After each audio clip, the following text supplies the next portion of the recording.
आप देख रहे हैं नेक्स्ट 9 न्यूज। मैं हूं आपके साथ मेघा। हमारे खास प्रोग्राम सियासी सच जनता तक में आप सभी का स्वागत है। सियासी सच जनता तक में आज हम आपसे चर्चा करने वाले हैं कांग्रेस पार्टी में जो दौड़ एक देखने को मिल रही है अध्यक्ष पद को लेकर। जैसा कि आप सब जानते हैं, आज से पहले देश में महिला सुरक्षा का मुद्दा था, बेरोजगारी का मुद्दा था, महंगाई का मुद्दा था, लेकिन इन मुद्दों पर कांग्रेस इतनी ज्यादा आक्रामक बिल्कुल नहीं देखी गई। इन तमाम मुद्दों पर कांग्रेस पार्टी का ये सत्याग्रह भला कहां खो गया था। आज सचिन पायलट से लेकर कन्हैया कुमार तक कांग्रेस के नेता जमीनी स्तर पर उतर आए हैं। जंतर मंतर की तरफ अगर नजर दौड़ाई जाए या ईडी दफ्तर के बाहर जिस तरह से प्रदर्शन किया गया, उस प्रदर्शन में नजर आ रहे चेहरों पर नजर दौड़ाई जाए तो आप देख पाएंगे वो चेहरे जो कल तक सिर्फ ट्विटर पर बैठकर ट्वीट करते थे, आज बैनर लेकर सड़कों पर उतर आए हैं। ये चमत्कार कांग्रेस पार्टी में आखिर हुआ कैसे? अगर जनता ये सोचकर बैठी है कि कांग्रेस जनता हित में, देश हित में या राष्ट्र हित में ये आंदोलन कर रही है तो माने, लेकिन सिक्के का दूसरा पहलू है अध्यक्ष पद की दौड़। इस बात से नकारा नहीं जा सकता। जैसा कि आप सब जानते हैं, अगस्त सितंबर के महीने में कांग्रेस पार्टी में एक वोटिंग होनी है, चुनाव होना है, अध्यक्ष पद पर किसी चेहरे की नियुक्ति होनी है और अब कांग्रेस के भीतर ही एक दौड़ नजर आ रही है। ये दौड़ है सबसे अच्छा विपक्षी नेता कौन। फिलहाल इस दौड़ में सचिन पायलट है जो सबसे बड़ा नाम बन गए हैं। दिल्ली से लेकर राजस्थान तक सचिन पायलट ने भारतीय जनता पार्टी को घेरने के लिए एड़ी चोटी का जोर लगा दिया है। सचिन विपक्ष की सबसे मजबूत आवाज बने हुए नजर आ रहे हैं, लेकिन अब सोए हुए कन्हैया कुमार जाग गए हैं और ये कन्हैया कुमार हैं जो सचिन पायलट का गेम बिगाड़ भी सकते हैं। आप सब जानते हैं कन्हैया कुमार का पॉलिटिकल इतिहास क्या रहा है।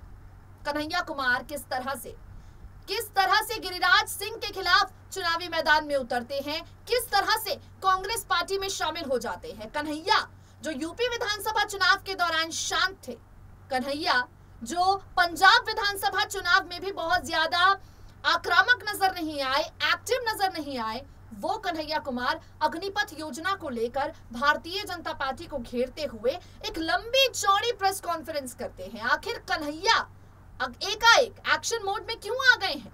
कांग्रेस पार्टी जनता से ज्यादा जो कांग्रेस के नेता हैं वो अपने प्रमोशन के लिए ये आंदोलन कर रहे हैं। अगर ये कहा जाए तो कतई गलत नहीं होगा। सियासी सच जनता तक में एक रिपोर्ट हम आपको दिखाने जा रहे हैं। इस रिपोर्ट को देखिए और समझिए कि सचिन पायलट ने किस तरह से सवाल उठाए हैं और सचिन की जो चमक है उसे कम करने के लिए कन्हैया कितनी तेज चमक रहे हैं। सुनिए जरा। भारतीय जनता पार्टी को घेरने की लड़ाई कांग्रेस पार्टी में अब अपनी राजनीति चमकाने की बन गई है।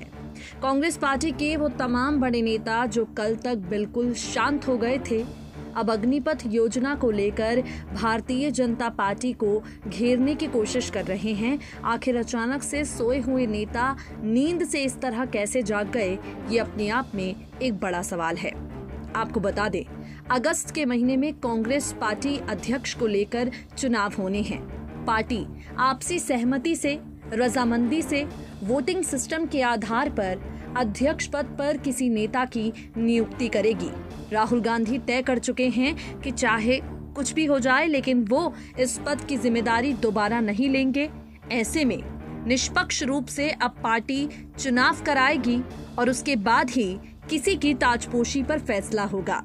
नए अध्यक्ष के तौर पर सचिन पायलट का नाम सबसे ज्यादा जोरों से उछल रहा है। जिस तरह से सचिन पायलट ने अग्निपथ योजना को लेकर प्रियंका गांधी वाड्रा के साथ सत्याग्रह किया है, जिस तरह से राहुल गांधी के ईडी वाले शिकंजे पर सचिन पायलट सड़क पर उतरे हैं, हिरासत में लिए गए, बावजूद उसके सचिन ने राहुल गांधी के प्रति अपना सम्मान और अपना प्रेम नहीं छोड़ा। उसे देखते हुए साफ मालूम पड़ रहा है कि इस रेस में सचिन पायलट सबसे ज्यादा आगे हैं। इस रेट में सचिन पायलट सबसे ज्यादा तेजी के साथ बाजी मार रहे हैं। यूं भी प्रियंका गांधी वाड्रा के साथ सचिन पायलट की नजदीकियां काफी ज्यादा हैं। यूं भी प्रियंका गांधी वाड्रा के साथ सचिन पायलट के संबंध काफी अच्छे हैं। प्रियंका अध्यक्ष पद पर सचिन की ताजपोशी वैसे भी देखना चाहती हैं और इन सब से हटकर फिलहाल सचिन पायलट को प्रियंका गांधी वाड्रा का जितना समर्थन मिल रहा था, अब इस रेस में कन्हैया कुमार अचानक से शामिल हो गए हैं। विधानसभा चुनाव के दौरान जो कन्हैया कुमार पूरी तरह से शांत से विधानसभा चुनाव के दौरान जिस कन्हैया कुमार को जनता पूछती रह गई, अब वो कन्हैया कुमार एक बार फिर से एक्शन मोड में आ गए हैं। सचिन पायलट को देखते हुए अपनी राजनीति चमकाने के लिए कन्हैया कुमार अग्निपथ योजना को लेकर केंद्र सरकार पर निशाना साधते हुए सुनाई पड़ रहे हैं। कन्हैया कुमार ने अग्निपथ योजना पर सचिन पायलट की ही तरह सवाल खड़े किए हैं और कहा है, सरकार के एक एक मंत्री जिस तरह से अग्निपथ योजना के फायदे गिना रहे हैं, ऐसा लग रहा है वो कुछ बेच रहे हैं। इस भाषा की मानसिकता को पहचानने की कोशिश कीजिए। मंत्रियों को पहले ये बताना होगा कि इस योजना की जरूरत क्या है। जिस तरह से 15 लाख रुपए मिलने वाले थे, क्या उसी खाते में ये 20 लाख रुपए भी जाएंगे? अग्निपथ योजना इस देश के नौजवानों को आग में झोंकने की योजना है। आपको बता दें, अग्निपथ योजना को लेकर सचिन पायलट विपक्षी दलों का सबसे बड़ा चेहरा बन गए हैं और अब सचिन के चेहरे पर भारी पड़ने के लिए कन्हैया ने सुर लगाने शुरू कर दिए हैं। बिहार में जिस तरह का बवाल हुआ है, उसे ध्यान में रखते हुए कन्हैया कुमार ने कहा, राष्ट्रीय बेरोजगारी दर से बिहार की बेरोजगारी दर दुगुनी है। वहां काम के लिए दूसरे राज्यों में विस्थापन करना दशकों से चला आ रहा है। इसके लिए मौजूदा सरकार दोषी नहीं ठहरा रही। इस कदम से क्या हुआ है कि सेना में जाने का युवाओं को जो मौका मिलता है, उसको लेकर वो परेशान है।